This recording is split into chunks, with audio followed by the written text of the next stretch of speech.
আমাদের মায়েরা এক প্রকার রোবট। তারা সকাল থেকে সন্ধ্যা পর্যন্ত আমাদের পরিবারের জন্য অক্লান্ত পরিশ্রম করে যায়। তাদের বিশ্রামটুকু নেওয়ার সময় নেই। কাজ কাজ আর পরিবার, এই নিয়েই তাদের জীবন, এই নিয়েই তাদের সময় কেটে যায়।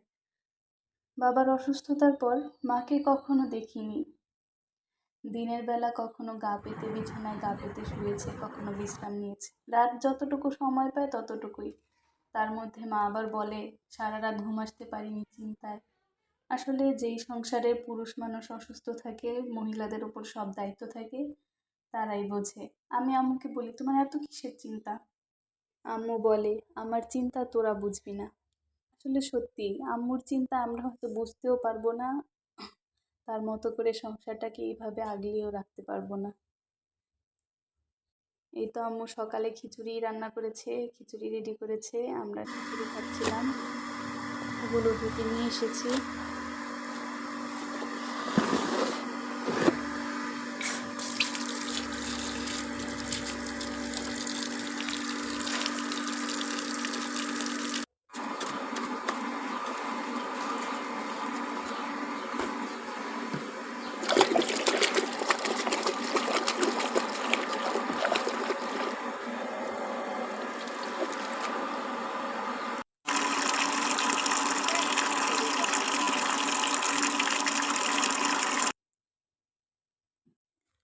কাঁথাগুলোকে কোনো রকম ধুতে তো পেরেছি, বাট শুকাবো কিভাবে তা নিয়ে দ্বিধায় আছি।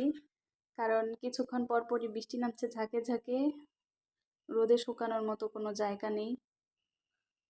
তার উপর ওই যে আকাশ দেখেন প্রচণ্ড কালো মেঘ করেছে, আবার বৃষ্টি নামবে। এগুলো মেলে দিয়ে আসলেই লস, আবার নিয়ে আসতে হবে।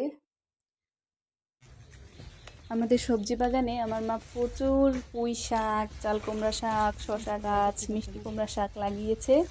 তো মাকে বললাম যে মাছ, গরুর গোস্ত এগুলো হচ্ছে কিছুই ভালো লাগে না, তুমি একটু শাক রান্না করে দাও, শাক খাই। আমার মার হাতে শাক কিন্তু ভীষণ মজার।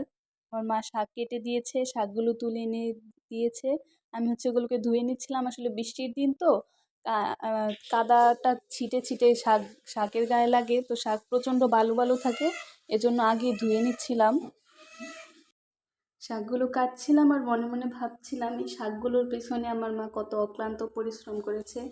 পাশে একটা পুকুর আছে, সেই পুকুরের কচুরিপানা এনে আম্মু অনেক কষ্ট করে লাগিয়েছে, 2 দিন পর্যন্ত জ্বর ছিল। শাক কাটার এদিকে আম্মু রান্না বসিয়ে দিয়েছে, ফ্রিজের থেকে হচ্ছে মাছ নামিয়েছি। আমাদের রান্না বাড়া প্রায় শেষ। দুপুরের খাবার সময় খাওয়া দাওয়া করবো।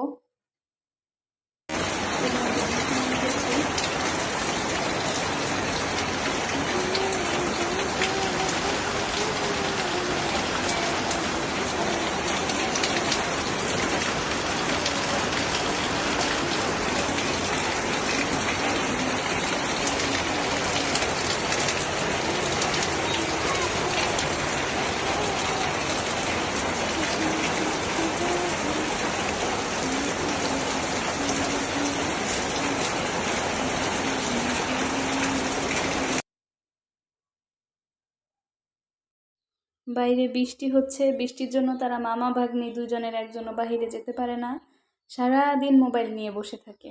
ডিভাইসে এত আসক্ত দুইজন, কি আর করার। বৃষ্টি হচ্ছে, ঘরের মধ্যে দুইজন মিলা জ্বালাজালি করে, মোবাইল নিয়ে বসে থাকে একসাথে চুপচাপ।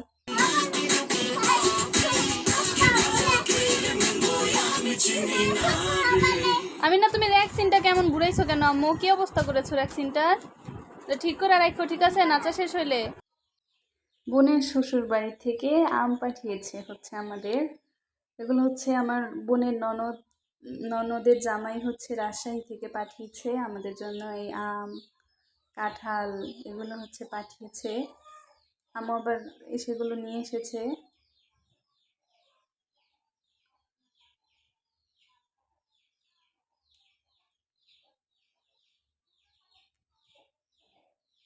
আপনাদের কাছে একটাই অনুরোধ, দয়া করে আমার চ্যানেলটাকে সাবস্ক্রাইব করে দিবেন। ভিডিওটি ভালো লাগলে আমাকে আমি এগিয়ে যাবেন। কোথায়?